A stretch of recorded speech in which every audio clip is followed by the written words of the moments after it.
Vocação. Esse é um tema sempre delicado e ao mesmo tempo sempre muito importante nas nossas vidas. E nessa noite nós queremos começar um programa, talvez, aqui no IBAB Jovem, sobre esse tema vocação.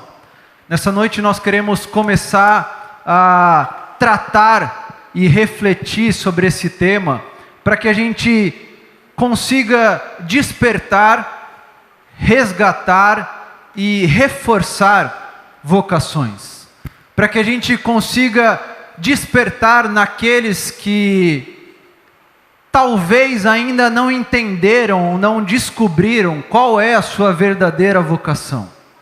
Mas nós também queremos ajudar aqueles que já entenderam, mas que ou se esqueceram, ou desanimaram, ou deixaram pelo caminho a sua vocação. A gente quer ajudar a despertar, mas a resgatar e reforçar em todo mundo vocações. Mas não apenas isso. Nós também queremos conversar e debater e refletir sobre as nossas profissões. Porque nós sabemos que vocação é diferente de profissão. Mas nós também sabemos que toda vocação pode se tornar uma profissão. Nós sabemos a diferença entre vocação e profissão, mas nós acreditamos sim que toda vocação pode se tornar uma profissão. E por isso, a partir dessa noite, nós queremos trazer convidados especiais, como nós teremos essa noite, mas convidados de diferentes áreas, que atuam de maneiras diferentes. Jovens, adultos, profissionais liberais, pastores, médicos, doutores, artistas, pessoas que atuam em vários segmentos, mas que em algum momento da vida encontraram a sua vocação. Para que dessa forma as nossas vocações sejam despertadas, resgatadas e reforçadas. Para que dessa forma você possa sair daqui entendendo qual é a sua ação no mundo. Que você saia daqui essa noite, após ouvir os nossos convidados, entendendo como você deve agir no mundo. Que você saia daqui se entendendo, para entender qual é a sua ação a partir disso no mundo que nós vivemos. Por isso nós vamos ter 3 palestrantes, 3 convidados, como eu já falei, muito especiais nessa noite, amigos de caminhada e que cada um do seu jeito, mas desempenham um papel fantástico na sociedade onde nós vivemos. Então eu quero convidá-los, que eles venham aqui à frente, mas antes eu quero te avisar que nós teremos as 3 palestras, e assim que terminar o tempo de palestras, nós teremos um tempo de perguntas e respostas, onde você vai poder fazer a sua pergunta para um dos nossos convidados. Você vai poder fazer ou em um papel e entregar para um da nossa equipe, ou pelo microfone que estará disponível no nosso tempo de perguntas e respostas, ou pelo Twitter, usando a hashtag VocaçãoIBABJovem, tudo junto e sem acento. Vocação IBAB Jovem, tudo junto e sem acento. Então, enquanto você ouve essas palestras, enquanto você se identifica com essas histórias, pense qual a sua pergunta para cada um deles, para que juntos nós possamos refletir ainda mais sobre vocações.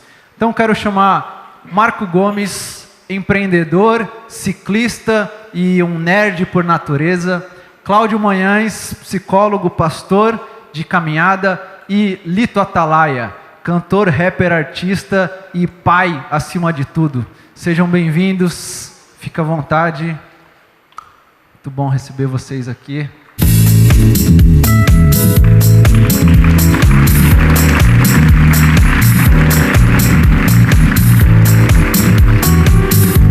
É nóis.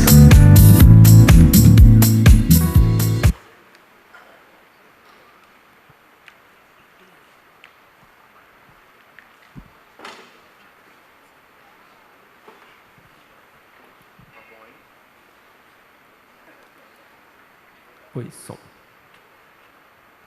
Isso aí.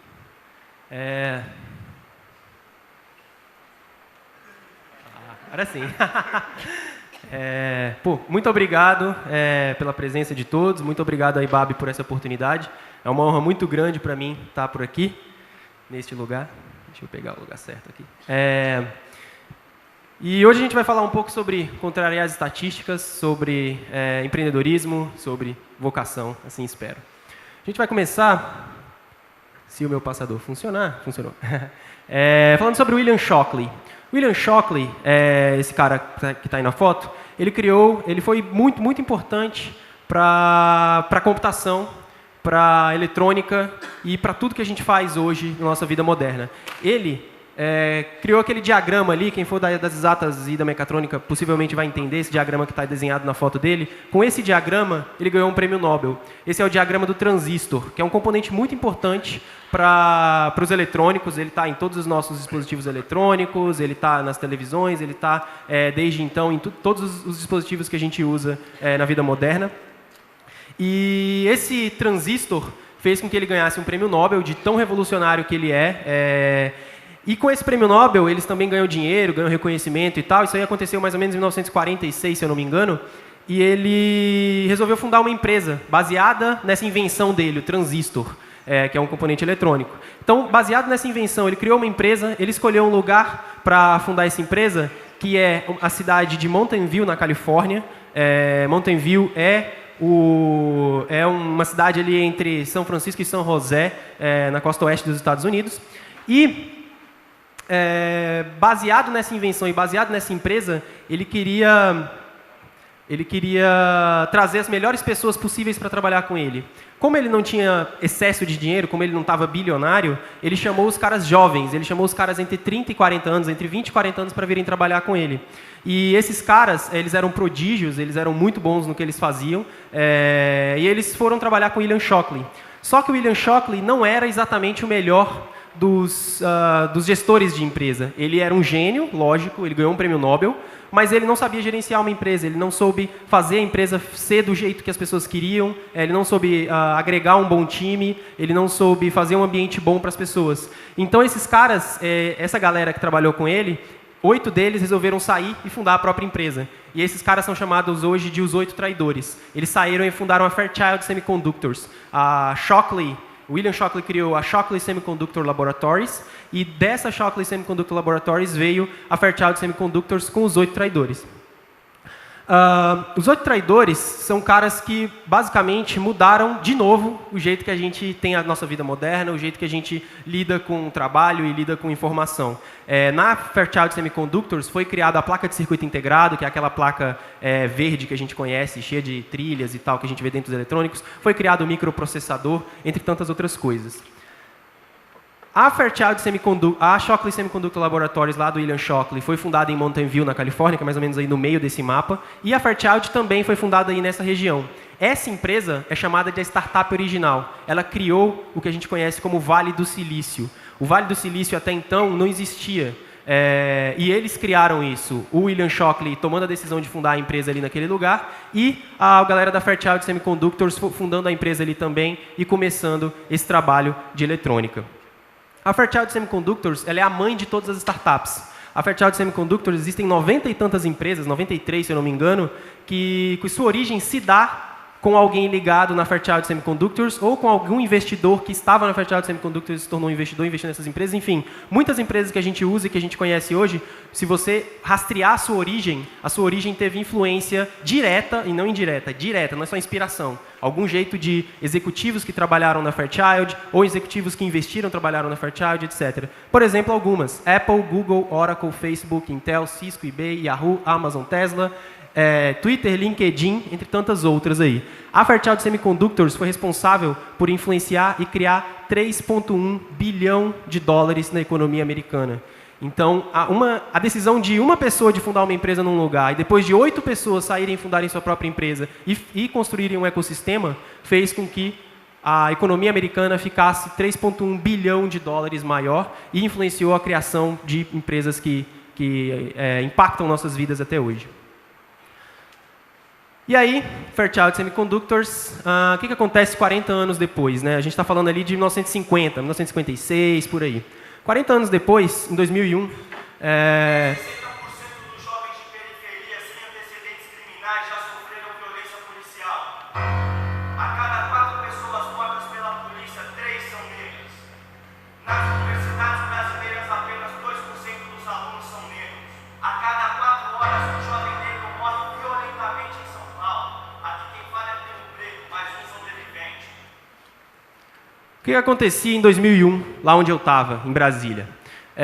A gente, às vezes, não percebe isso, e é sempre bom colocar em perspectiva, e por isso eu trago estatísticas, que estatística é um jeito fácil da gente colocar as coisas palpáveis.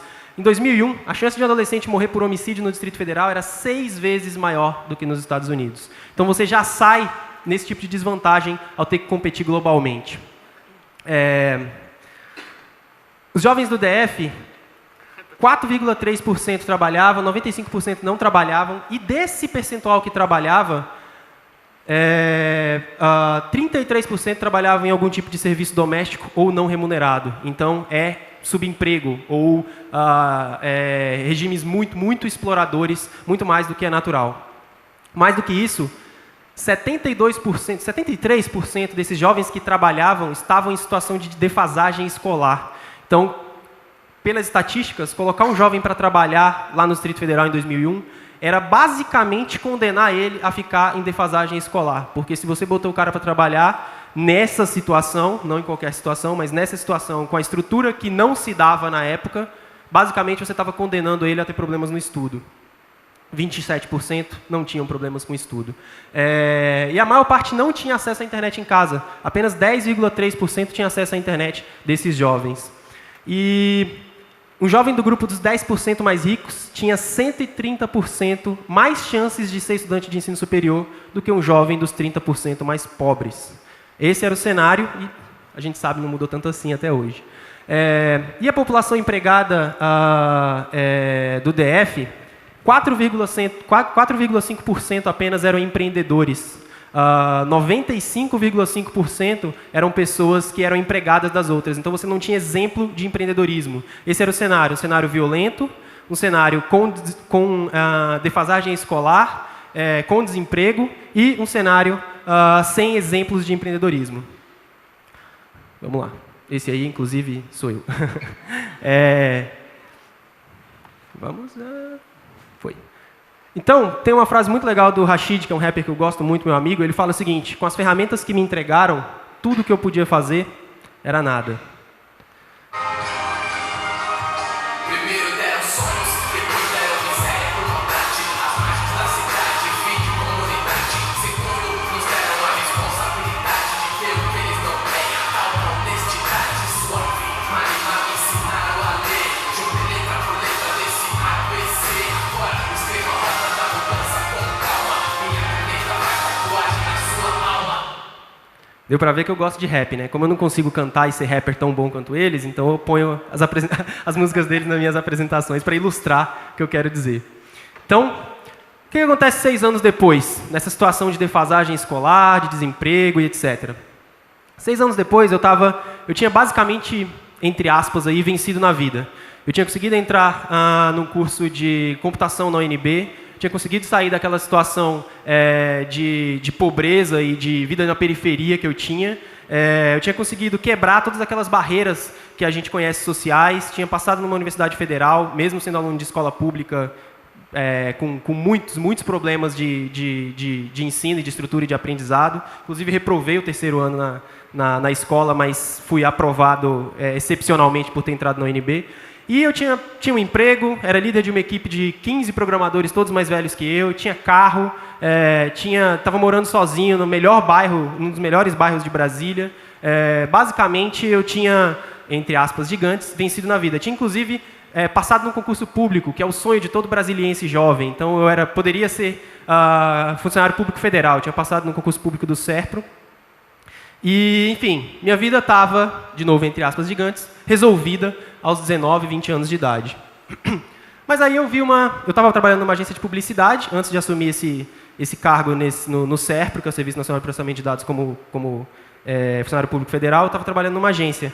E nessa agência eu me fiz uma pergunta. Pô, sou blogueiro desde 2003, tem um monte de gente acessando blogs, tem um monte de gente acessando mídias sociais e a gente está fazendo propaganda no lugar errado. Se a gente fizesse propaganda de alta qualidade em blogs? Foi uma pergunta muito simples que me fez criar um protótipo e esse protótipo botar no ar. Trabalhei ali com amigos 4 madrugadas virando noite, etc. Botei esse protótipo no ar e esse protótipo recebeu a atenção do maior site de empreendedorismo e tecnologia do mundo, chamado TechCrunch. Foi a primeira vez que eles escreveram sobre o Brasil, foi a primeira vez que eles escreveram a palavra Brasil, tá até ali no começo, chama Brasil Based Bullbox, não sei o que, não sei o que. Então isso foi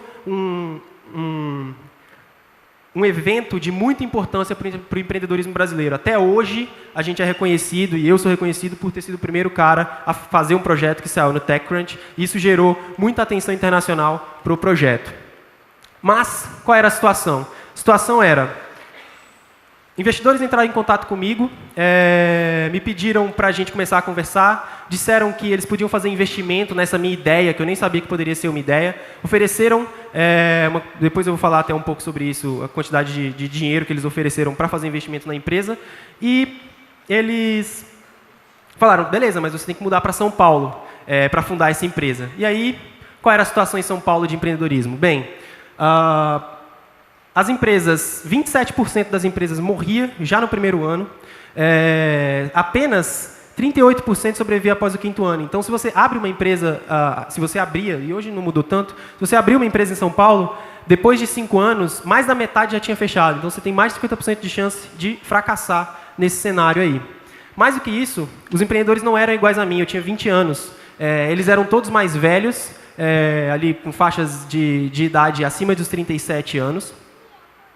E eles sempre tinham dinheiro. Eles eram mais velhos porque ou eles tinham construído um patrimônio ao longo da vida, pegavam um fundo de garantia, alguma coisa assim, iam construir os seus negócios, ou eles tinham herança, tinham família rica e coisa e tal. Quase ninguém fazia empresas com investimento, com dinheiro externo. Quase todo mundo fazia empresas com dinheiro próprio.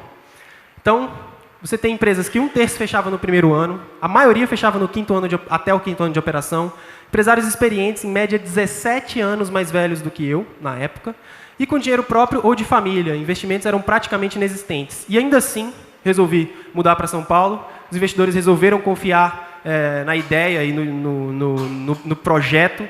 E eu recebi um investimento de $300 mil dos investidores da Monax Capital. Aí a gente tem o nosso primeiro, aquela foto de baixo ali, nossa primeira reunião, depois de fundada a empresa, no nosso escritório já, depois que eu peguei esses $300 mil de investimento iniciais.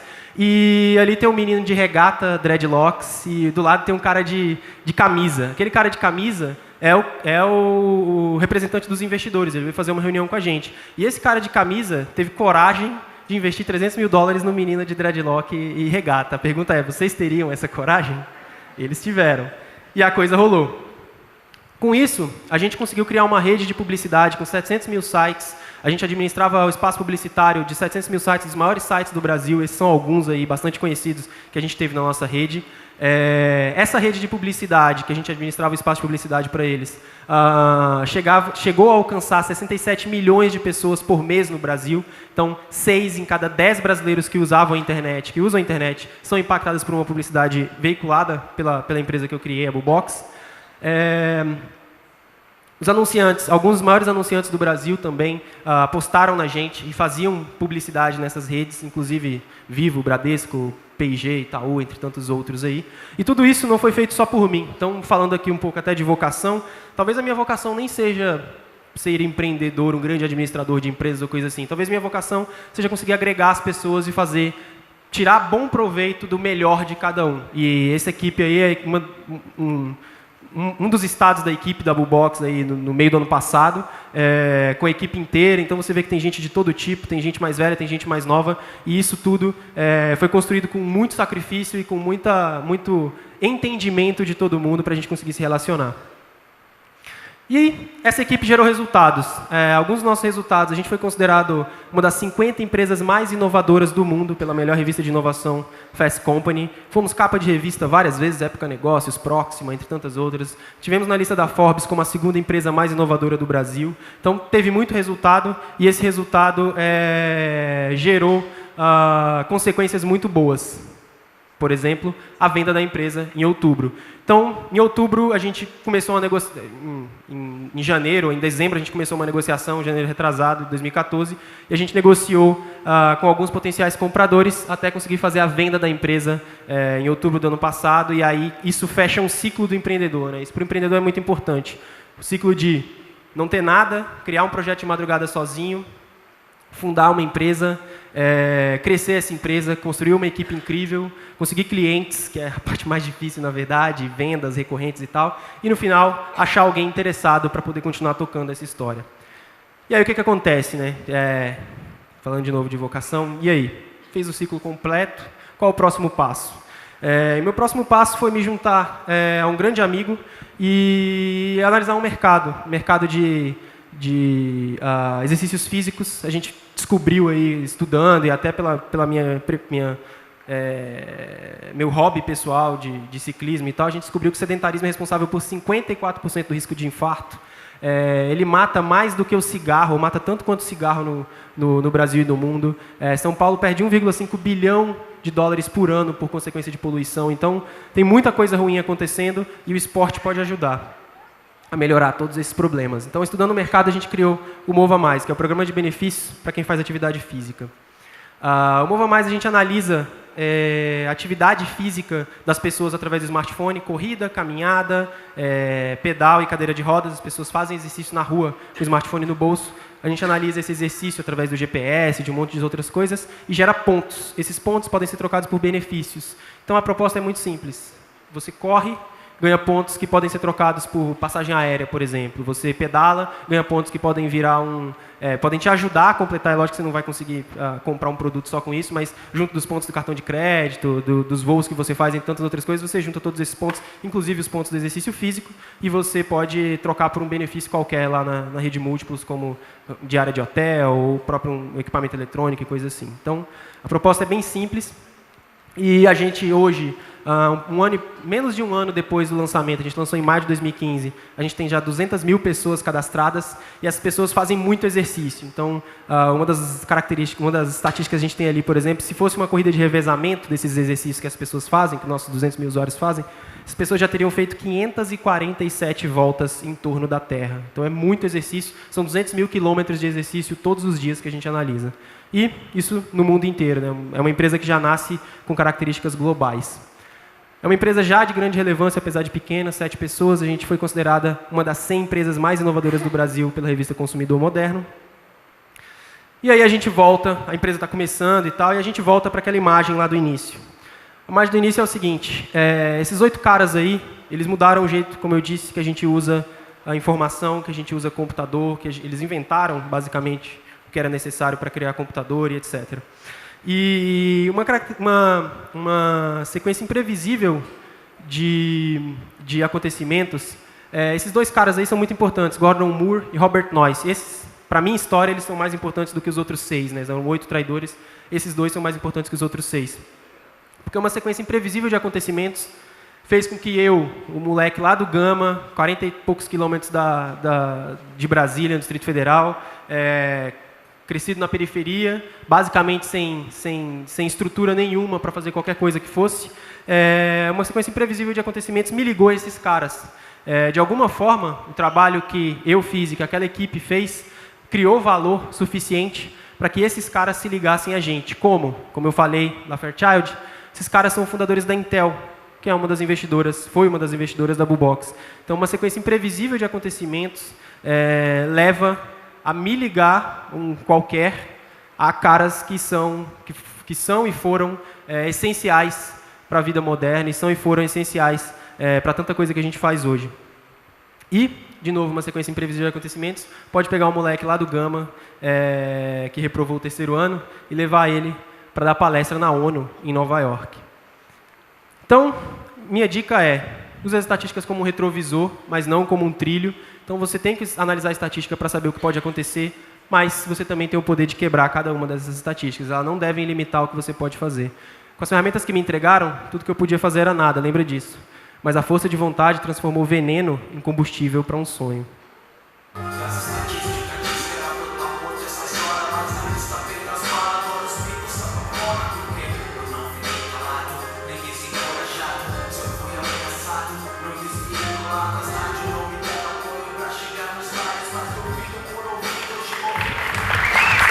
Obrigado.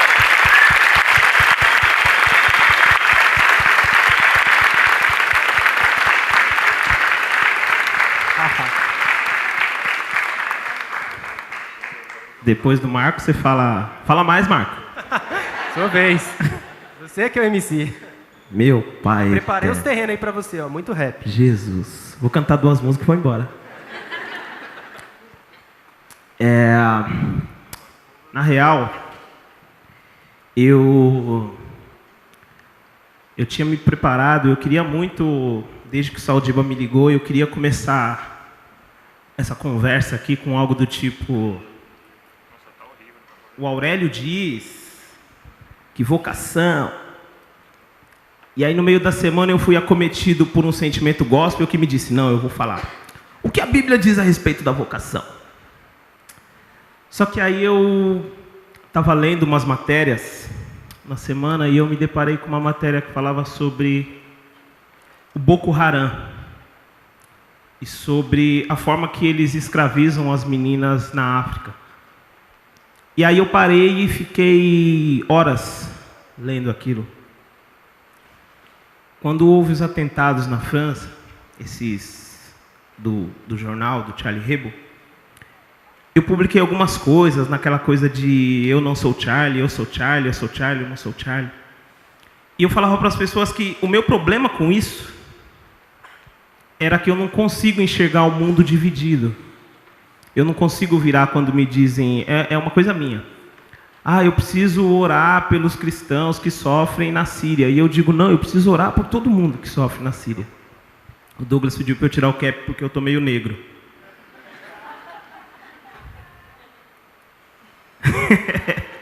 Assim eu fico mais claro, mas continuo do gueto. E eu nunca consegui entender isso. Eu sempre acho que a gente tem que enxergar o todo. Eu não consigo... Eu sou daqueles caras que quer mais pontes e menos muros, tá ligado? E aí eu estava pensando, quando eu li essas matérias, sobre o que é vocação. Se é aquele lance que você sonha em ser, se programa para ser, você entende que você tem um talento e vai viver aquilo. Esse lance de, não, será que isso que eu gosto de fazer pode ser o que vai me sustentar e o que vai me fazer a diferença? E aí eu fiquei olhando para aquelas crianças. Aí eu vi que o Boko Haram, ele sequestra as crianças para transformá-las em mulheres bomba. E aí eu me perguntei, qual que é a vocação delas? Seja o sonho ou seja a função. A partir do momento que elas foram sequestradas, para que elas vão servir? E aí eu comecei a pensar que se existe alguma forma de eu definir o que eu entendo como vocação, baseado no que eu vivi, no que eu entendi, eu vou ver a vocação como um rótulo necessário. Sabe quando você vê uma garrafa de óleo no mercado? Imagina que essa garrafa, dentro dela, para ela queria ser molho inglês. Mas para você ela é óleo porque ali fora está escrito óleo. Você precisa desse rótulo para você entender o que ela é. Sem esse rótulo você não vai saber o que é isso. E a vocação, de repente, pode se tornar apenas a minha razão social, com foco no social. Às vezes você pode enxergar quem canta rap, quem joga futebol, quem é um gênio da tecnologia, e não conseguir fazer o link da parte onde começa o sonho, onde começa a profissão, onde começa o incentivo, e onde isso tudo começa a funcionar para os outros, onde tudo isso começa a servir aos outros. E aí você diz, não, mas eu não posso ter só uma função social, fazer algo que sirva para os outros. Eu tenho um sonho, eu tenho minhas vontades, eu tenho meus desejos, eu almejo ser algo. Isso pode ser importante para você e só para você.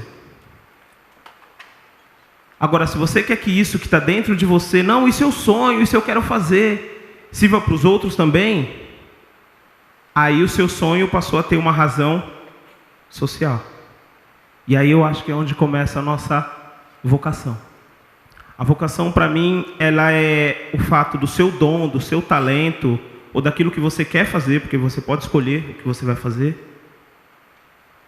Tomar movimento, ter movimentação, ir para algum lugar e servir para outros. Quando eu comecei a cantar rap, eu não imaginava que isso serviria para mais ninguém além de mim mesmo. Eu queria cantar rap porque eu queria rimar. 1, 2, 3, meu forte é a rima. Cantei rap, eu quero cantar. Não sei se vai servir para os outros, se eles vão gostar, se vai ajudar eles, se vai servir na vida deles. É o meu desejo, é minha vontade.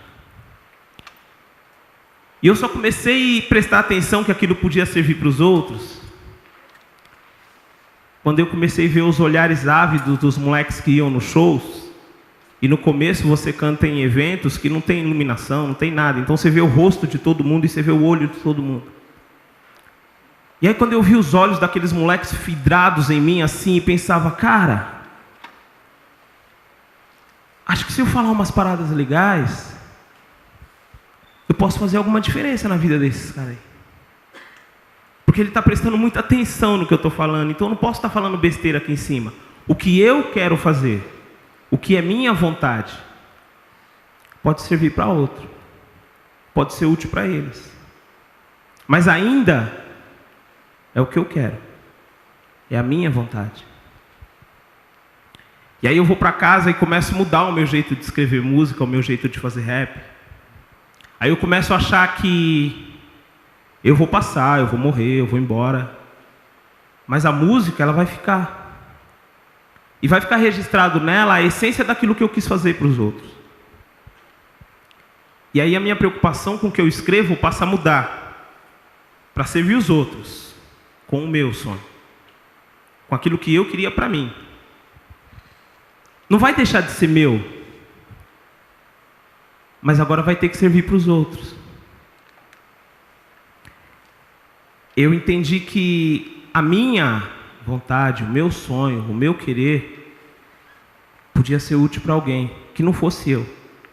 Sem me ferir, sem me tirar um pedaço do que eu amava, do que eu queria para mim, nem nada disso. Aí quando o Saldiba me ligou e falou, a gente vai falar sobre vocação. Eu falei, qual que é a ideia de vocação? Eu queria que a gente conseguisse dividir com as pessoas algo que fale sobre como o que a gente quer, o que a gente ama, pode mudar a nossa vida, pode servir para frente.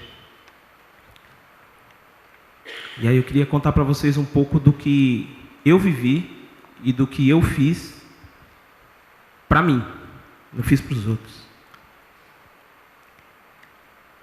Quando eu comecei a entender o que eu fazia, que o rap era legal, que os caras gostavam do rap e que eu ia cantar rap, eu ainda não era crente. E aí eu decidi que as minhas músicas, as minhas letras ou a minha carreira, tudo aquilo que eu fazia, ia ter que tomar um rumo só. Eu tinha um grupo, chamava Ilegal, porque eu tenho que ser do crime. E é verdade isso. Eu queria um nome mau pro grupo, tá ligado? E aí eu decidi que eu tinha que sair do grupo porque aquilo não me representava mais. Tudo que eu fazia, eu tinha a ideia de que ia servir para sempre na cabeça das pessoas. Então eu sempre estava muito preocupado em entregar para elas algo daquilo que, se 2 anos depois, 3 anos depois, elas fossem me questionar, eu ia virar para elas e ia falar, não, eu me orgulho de ter dito isso. Eu me orgulho de ter feito isso aí. E aí eu, sei lá por que motivo, saí do grupo, falei para os caras, façam o que vocês quiserem. E eu acho que nem rap eu vou cantar mais, porque eu preciso ajudar as pessoas, e eu só vou voltar a cantar quando eu souber exatamente o que eu preciso falar para elas. Como é que eu vou mudar a cabeça delas, como é que eu vou mudar a mente delas, como é que eu vou mudar a vida delas. Se é que isso é possível. Quando fazia uns 8 meses que eu tinha saído do grupo, que eu tinha desistido, que eu ia parar de cantar, que aquilo não era para mim, eu estava na igreja, num culto, e eu não sentava quando eu ia para a igreja, tá ligado? Jamais. Eu achava que a igreja era um lugar santo e que eu não era digno de sentar nos bancos da igreja. E eu estava lá no fundo, lá na minha, de boa. Aí o pastor veio cantando pro meu lado, eu olhando para a cara dele. Ele com o microfone sem fio dançando, cantando, eu olhando para a cara dele. Aí eu falei, onde esse negão tá indo, velho? E aí ele pegou o microfone e me deu assim e falou, canta aí. Aí eu fui lá de trás, vim pro palco cantando, mó festa, mão pra cima, hands up, pau, pá, da hora. Aí desci, cara. Na hora que eu cheguei no primeiro degrau, assim, eu comecei a quebrar mó pau com Deus, tá ligado? Que negócio é esse? Que brincadeira é essa? Eu tô pensando o que eu vou fazer da minha vida, eu tô decidindo se eu ainda vou cantar rap. O senhor sabe que eu gosto de rap, o senhor me faz cantar rap na igreja, se eu ainda não sei se eu vou fazer, eu tava pregando para Deus, tá ligado? Que negócio é esse de canta aí dentro da igreja, Deus? Você não sabe que a igreja é a casa de Deus? Deus. É quente. Eu digo sempre para as pessoas que se você for escolher um sentimento para sentir por Deus, eu sei que o amor é importante, Jesus, mas eu sempre digo, escolhe a honestidade. Mesmo porque o amor está incluso nela. Escolhe a honestidade. Porque quando você tenta enganar Deus, você perde seu tempo. Porque você não consegue enganar Deus, você não consegue enganar você, você só está perdendo tempo. Escolhe a honestidade. Fala a verdade. Não é legal? Fala a verdade. Você orou para ter uma vaga na faculdade e você acha que não vai dar certo, vira para Deus e fala, na moral, eu orei à toa, porque você não vai me dar isso. É sério. Quando eu vou nas igrejas mais tradicionais, eu falo uma parada que às vezes pega até mal. Aqui eu posso falar, né, Saldipo? Não estou vendo ele, eu vou falar que ele falou que sim. Mas, mano, a gente está acostumado a achar que Deus é o que a gente quer que Ele seja. E aí, por causa disso, a gente não quer ser sincero com Deus. Mas não é estranho? Como é que você chama um político que só emprega os familiares dele? É um cara honesto? Como é que você chama um cara de uma empresa que só dá cargo para quem é amigo dele? É um cara honesto? Como é que você chama um cara que só ajuda quem anda com ele? É um cara honesto? E por que raio de motivo você acha que Deus tem que te ajudar primeiro só porque você é filho dele? O que você está pensando que Deus é? A vaga é minha porque Deus, eu sou seu filho. Quer dizer que você acha que Deus é igual aquele político lá que só emprega os filhos? A gente acha que Deus é aquilo que a gente é. Mas Ele não é, então você pode ser honesto com Ele. Eu ouvi de um pastor uma vez uma parada que eu acho muito louca. Ele fala, Deus não tem problemas com os meus problemas. Quem tem problemas com os meus problemas sou eu. Deus não tem problema com as minhas limitações, com as minhas vontades. E aí eu saí pregando para Deus, tá ligado? Como assim canta aí? Eu não decidi ainda se você me falou para cantar. E aí fui. Aí, como eu estava muito bravo, eu fui para fora da igreja, tá ligado? Encostei no carro lá e fiquei, mano. Eu não tinha carro ainda com 19 anos, playboy. Te peguei, playboy.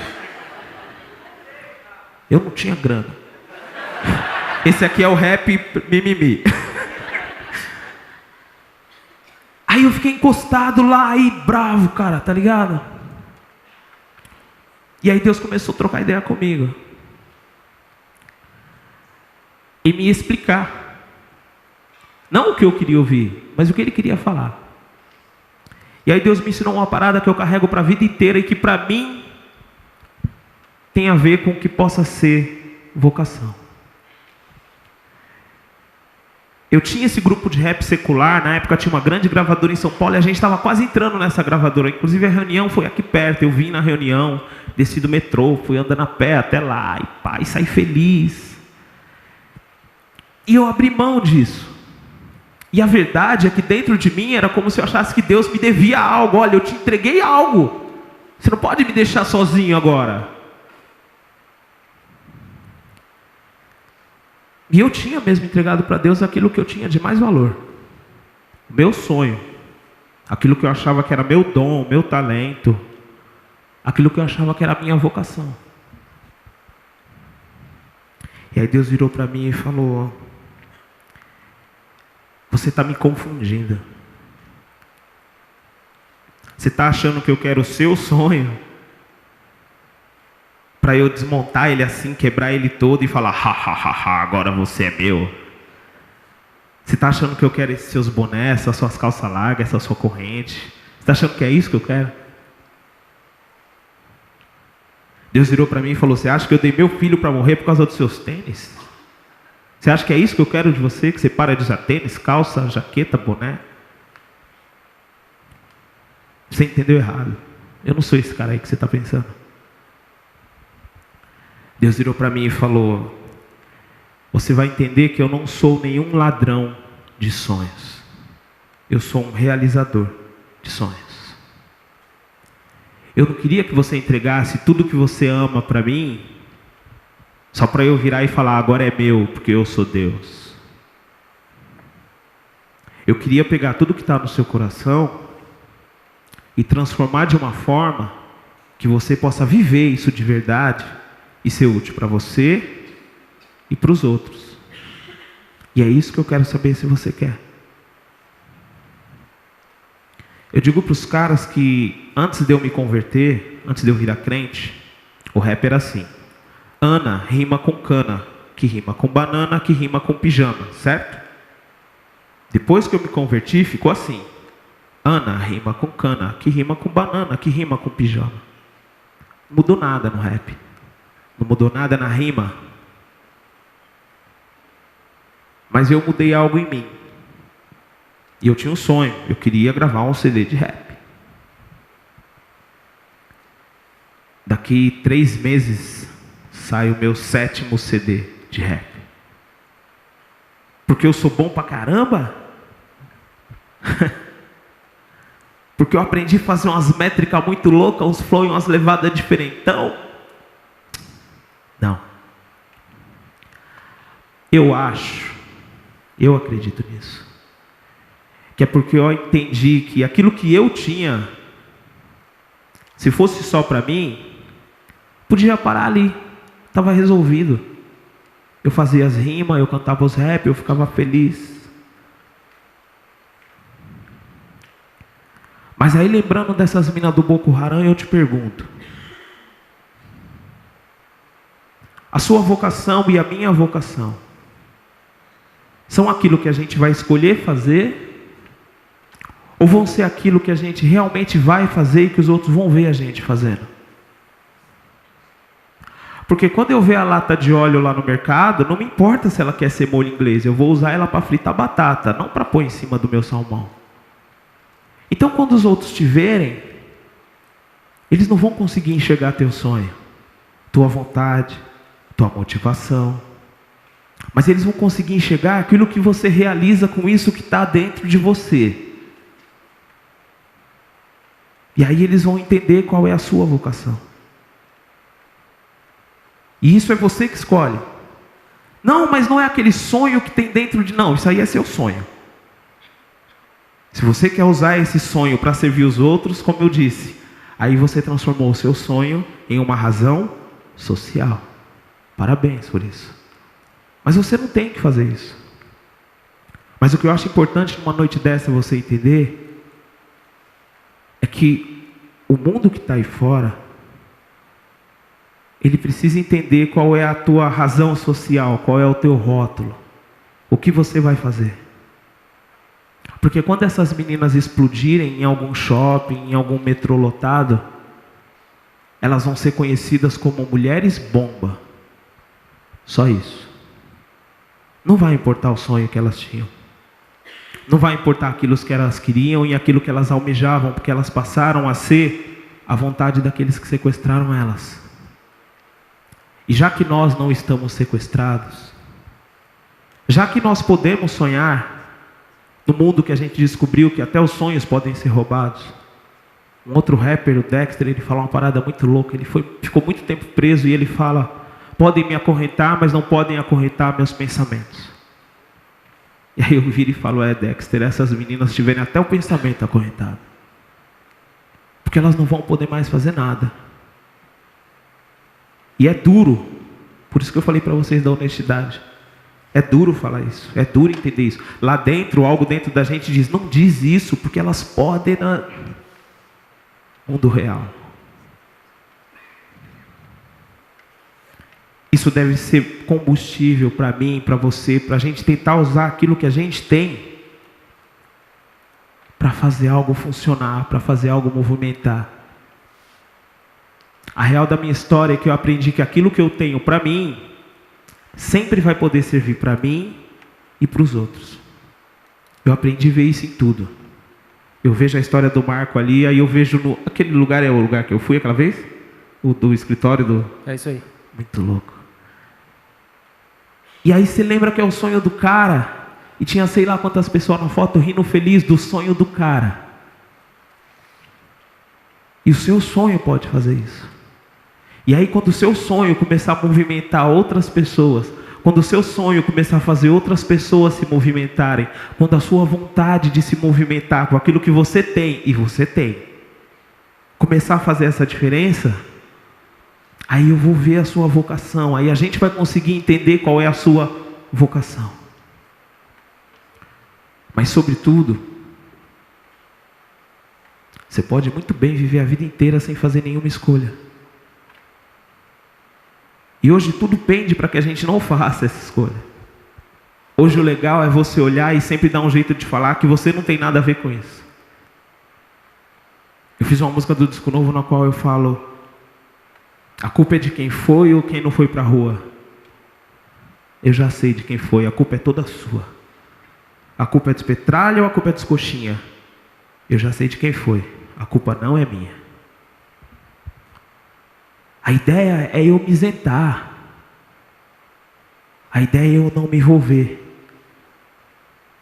A ideia é eu deixar para lá até que alguém resolva para mim e eu simplesmente deixo acontecer. Eu aprendi a acreditar que tudo tem um motivo, e se você está aqui hoje, eu acho que é porque aquilo que você sonha, aquilo que você pensa, aquilo que você entende que você pode realizar, você realmente pode. A gente vive num ambiente de olhar as pessoas e eu preciso que aquele cara caia para eu ter aquele cargo. Eu preciso que aquela mina saia dali para que eu consiga entrar. E o que eu vim te falar hoje é que você não precisa de nada disso. Para você ter a oportunidade, o outro não precisa perdê-la. Se for para eu falar de fé, eu vou te falar que tem um Deus que não precisa derrubar ninguém para te pôr em lugar nenhum. Se Ele quiser te pôr, Ele te põe, porque Ele é o Criador, Ele cria as coisas. Agora, se for para falar de estatística, eu vou te falar que existe um monte de gente criando um monte de coisa o tempo todo para fazer bem e para fazer o mal. E você decide em qual fila você quer entrar. Você pode criar coisas boas ou você pode criar coisas ruins. Eu quero acreditar que todo mundo que está aqui quer criar e quer inventar e quer construir, e quer usar a sua vocação para que as coisas boas aconteçam. E eu aprendi na minha vida que as coisas boas, sim, elas acontecem. Eu queria gravar um CD. Eu decidi acreditar que isso podia servir para mim e para os outros. E eu estou gravando o 7º. Eu acho que as pessoas que ouviram esses CDs também entenderam isso. E eu quero crer que elas vão multiplicar isso, para que outras pessoas entendam que sonhos se realizam, projetos se concretizam, e aquilo que está aí dentro da sua cabeça pode mudar a vida de um monte de gente. Isso pode ser sua vocação. Obrigado.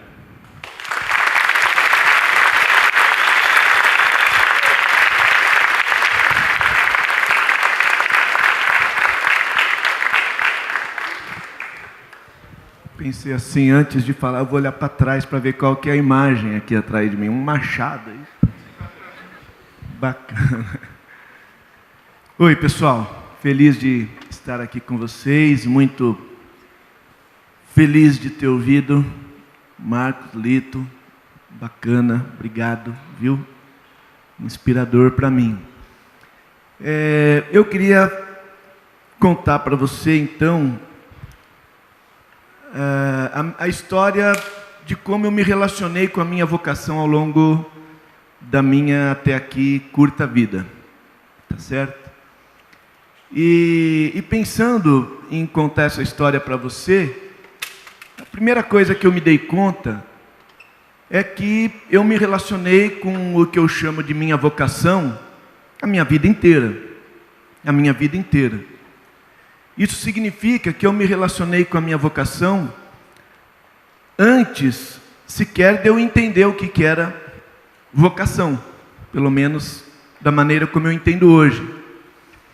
Me relacionei com a minha vocação mesmo antes de eu ter noção a respeito de qual era a minha vocação.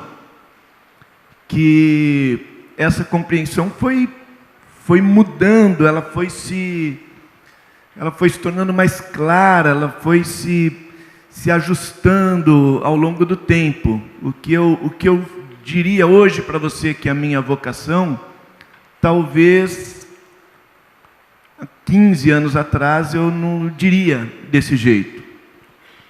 Então eu sou pastor, sou psicólogo, e meu pai é pastor, meu avô era pastor, imagina isso. E eu cresci, eu tenho um lance, eu gosto de igreja, pessoal. Não é só que eu gosto de igreja, eu gosto da igreja, entendeu? Eu gosto, eu amo a igreja. E sempre gostei, sempre amei a igreja. Nunca tive crise com a igreja, nunca briguei, fiquei de mal com a igreja, sempre gostei. No entanto, eu fui crescendo e uma coisa que era muito natural era as pessoas olharem para mim e falarem assim: ah, você vai ser pastor. Você vai ser pastor. Ah, o pastorzinho, né? E isso, ao mesmo tempo que mexia comigo um pouco, também me gerava uma certa resistência. Tipo, eu não vou ser o que os outros querem. Eu não sou pastor, as pessoas acham que eu sou e tal. Mas fui crescendo. Quando eu terminei o ensino médio, eu queria fazer jornalismo. Quando eu digo assim, eu terminei o ensino médio, isso é um jeito de contextualizar a linguagem. Naquela época nem chamava ensino médio que eu terminei. Queria fazer jornalismo, prestei o vestibular para jornalismo. Antes de sair o resultado do vestibular, Casper Libero, eu fui num outro negócio que eu teria que contextualizar a linguagem, porque não existe mais hoje, um negócio chamado louvorzão. Fui num louvorzão, lá no Colégio Batista Brasileiro, onde estava cantando um conjunto. Você tem banda, né, Lita? Então, o pessoal tinha conjunto, chamado Som Maior. Talvez o pai ou a avó de alguém aqui tenha um LP do Som Maior. E tinha uma moça, a Silvia, que casualmente era da IBAB, inclusive, a Silvia. E ela fez um solo lá nesse louvorzão de um hino antigo chamado não sei, mas a letra dele aqui: doce voz tem meu Senhor, voz de amor tão terna e graciosa, que enche o coração da consolação que só o crente goza. Quando a Silvia estava cantando essa música, e antes dela começar a cantar também, naquele louvorzão aconteceu o seguinte: eu estava esperando o resultado da faculdade de jornalismo, mas eu estava com esse negócio de um sentimento, de um chamado para um ministério pastoral pulsando dentro de mim. Eu estava num conflito interno gigante. Gigante, gigante, gigante. E o louvorzão rolando ali, a Silvia começou a cantar. Eu nem estava ouvindo o que ela estava cantando, hoje eu sei, né? Logo depois eu fiquei sabendo, mas naquele momento eu não estava ouvindo, porque eu estava com isso a milhão na minha cabeça. Chegou uma hora que eu disse para mim mesmo: eu não quero ficar pensando nisso. Não quero ficar pensando nisso. eu vou fazer jornalismo e ponto final, vou parar de pensar nisso, deixa eu me concentrar aqui nesse louvorzão. A hora que eu falei isso e me concentrei no louvorzão, a Silvia começou a cantar a segunda estrofe, que dizia assim: chamou-me não só uma vez, tantas até que eu triste e humilhado. Epifania, né? Eu falei, que raiva, que droga esse negócio. Aí, e o pior é o seguinte, como eu falei, vou me envolver aqui agora no que está acontecendo, eu comecei a cantar, mas sem noção do que eu ia começar a cantar. Aí eu parei de cantar. Fiquei muito desconcertado, bravo, sem saber o que era aquilo. E aí você não acredita, cara, a terceira estrofe desse hino, que eu não estou lembrando agora, mas também não importa, sabe por quê? Porque ela também esqueceu. Ela esqueceu e sabe o que ela fez? Repetiu a segunda. Eu falei, caramba. Bom, não sei até hoje o resultado daquele vestibular de jornalismo. Tá certo? Não fui ver. Não fui olhar. Prestei para fazer teologia. Comecei a estudar teologia. Quando eu tinha feito um pouco mais de metade do curso de teologia, eu recebi 2 convites de igreja para pastorear. Imagina, seminarista na metade do curso, 2 convites. Um sonho, né? Menos para mim. Sabe o que aconteceu? Morri de medo. Amarelei, mas total. Pensa você ficar apavorado, sentir o peso da responsabilidade, da expectativa daquelas pessoas, dizendo, vem aqui ser o nosso pastor, vem aqui ensinar a Bíblia para a gente, vem aqui nos orientar na nossa vida espiritual. Eu, o quê? Eu falei para eles, não vou. Falei para Deus, Deus, a gente estava enganado, eu não sou pastor, não vou ser pastor, amo o Senhor, amo a igreja, o Senhor sabe, eu gosto da igreja, vou continuar na igreja, servindo na igreja, pastor, estou fora. Cara, larguei a teologia, não terminei até hoje, inclusive, né? Se você for querer me convidar para fazer seu casamento, já sabe disso, pastor paraguaio, nem diploma tem, clandestino. Larguei a teologia, estava começando a trabalhar na área comercial, continuei. 7 anos depois, eu estava trabalhando no Estadão, como contato publicitário. O Estadão estava pagando uma faculdade de marketing para mim, eu tinha entrado na faculdade de marketing. E de novo esse negócio começa a pulsar. Esse lance do ministério. Mas pulsar a ponto de um dia eu estou sentado na sala de aula, ouvindo aquela aula e eu penso assim, cara, agora eu estou fazendo uma curva. Agora eu estou fazendo uma curva muito grande, que se eu terminar essa curva, eu não volto nunca mais. Era uma quinta-feira, quando eu estava ali sentado e tive esse pensamento, cheguei em casa, conversei com a Leia, eu era casado já, conheci a Leia na faculdade de teologia e saí da faculdade, casei com ela. Falei, amor, eu acho que eu tenho que largar esse negócio aqui desse Estadão e voltar a caminhar na direção do ministério. 7 anos depois, nossa filha Laura estava com 6 meses de idade e a Leia estava desempregada. Então, não tente fazer isso em casa. Tá bom? Para minha surpresa, a Leia falou assim, então, eu acho que você é pastor. Eu nunca falei nada, mas eu também nunca consegui parar de orar sobre isso, porque você é pastor. Então tá bom. O Estadão estava com um tal de um plano de demissão voluntária. Sexta-feira eu pedi a conta do Estadão. Pedi a conta, a chefe do meu chefe me chamou para falar assim, mas por que você vai embora? Eu falei, porque eu vou ser pastor. Mas quanto você vai ganhar? Não sei. Onde você vai trabalhar? Não sei. A gente queria muito que você ficasse. A gente tem planos para você. Tira um mês de férias. fica em casa, pensa bem, depois você volta. Eu falei, já pensei. E saí. Bom, vivi 7 meses. 7 meses com a Laurinha pequena, nenê, sem emprego. Enfim, Deus ajudou a gente. E a IBAB me convidou. Eu já era membro da IBAB. Eu sou membro da IBAB há 30 anos. E esse ponto da história, então, que eu estou te contando, faz 17 anos, quando a IBAB me convidou para fazer parte aqui da equipe. Eu não esperava isso, não imaginava.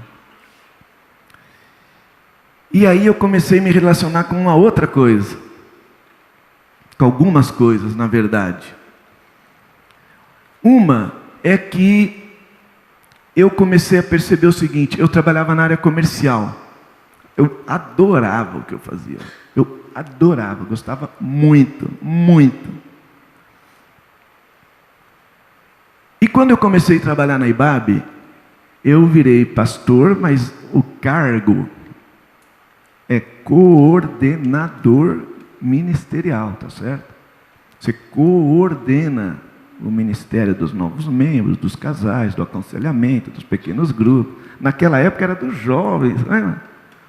Tal, enfim, tinha umas coisas aí que o pessoal achava que eu coordenava, me pagava para isso. Esse negócio dá um trabalho desgraçado.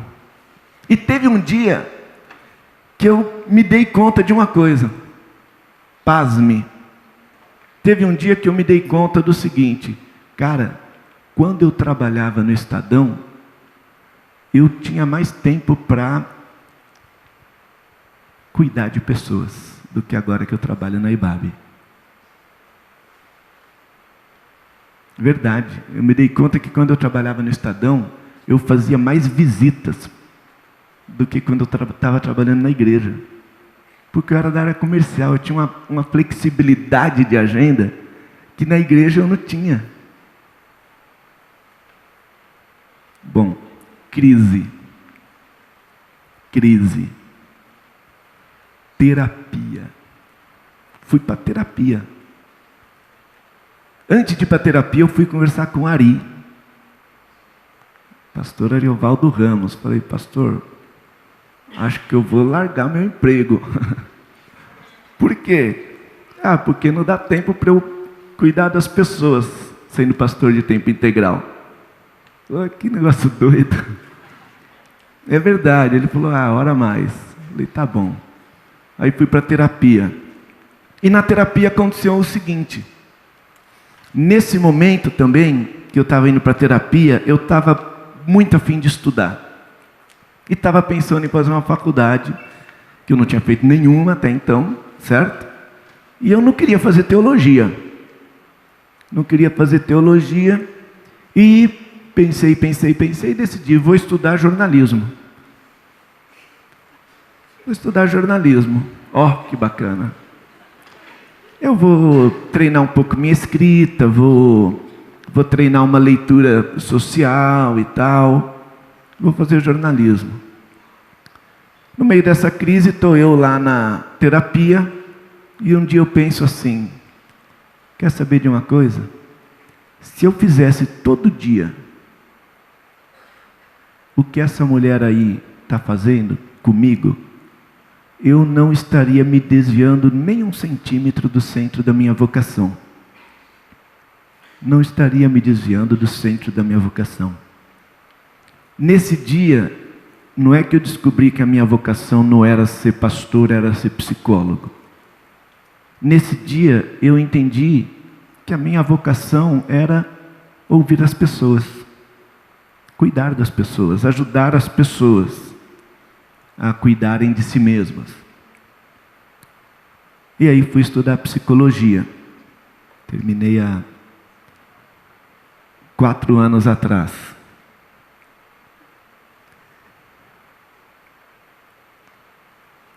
O que isso significa hoje para mim? Ano passado eu comecei a atuar como psicólogo.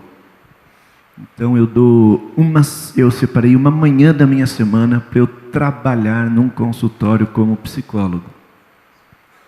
O bom de você trabalhar só uma manhã na semana como psicólogo é que hoje à tarde, por exemplo, encontrei uma amiga que falou: Cláudio, eu te indiquei uma pessoa para o seu consultório. E eu disse para ela: então, eu não tenho horário, meu consultório está lotado.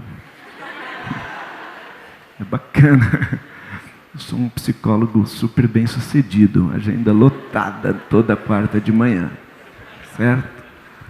Morra de inveja.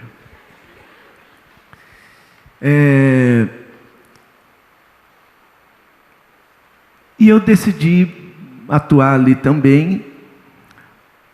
E não é uma troca, porque eu continuo gostando da igreja, gostando do ministério pastoral. Aliás, eu diria, não tem como você trabalhar no ministério pastoral sem gostar. Não tem como, não tem como. Provavelmente isso se aplica a muitas outras atividades também, não é? Muitas outras. Mas onde que eu cheguei? Eu cheguei no seguinte, que quando especialmente a gente fala de um pastor, a gente pensa assim: ah, um pastor tem uma vocação, tem um chamado, um negócio especial, místico. É verdade? Pode ser, porque eu nunca vou conseguir explicar aquele negócio daquela Silvia começando a cantar aquela estrofe bem naquela hora e eu ficando bravo e depois ela esquecer a terceira e cantar de novo a segunda. Por exemplo, né? Mas, todo mundo, ou a maioria das pessoas com quem eu converso, elas vivem em busca de descobrir isso. Qual é o meu chamado? O que Deus quer de mim? Para que Deus está me chamando? E na Bíblia tem essa expressão, né? Vocação. A vocação para a qual nós fomos chamados. Nós fomos chamados. E eu acho que isso gera mais confusão do que ajuda a gente. Mais confusão do que ajuda a gente. E hoje aqui eu me vejo diante de dois. Eu acho que isso foi muito feliz, viu? O Saldiba saiu daqui. Deixa eu ver se ele já está atrás de mim, que já é para eu parar de falar, né? Acho que o Saldiba foi muito feliz em convidar vocês dois. Eu fui muito impactado pelo que eu ouvi de vocês. O Lito, jamais imaginei que eu ia gostar de ouvir rap. Falando sério, mas eu acho que o Lito lembra de mim. O dia que ele veio cantar aqui na igreja, eu sei lá o que aconteceu comigo. Eu sei que esse homem, a gente estava cantando Quero Louvar-te, super bacana, uma música bem tradicional, nossa, das antigas, que nem eu gosto. Aí entra esse cara no meio do palco, gritando uns negócios. Depois do susto,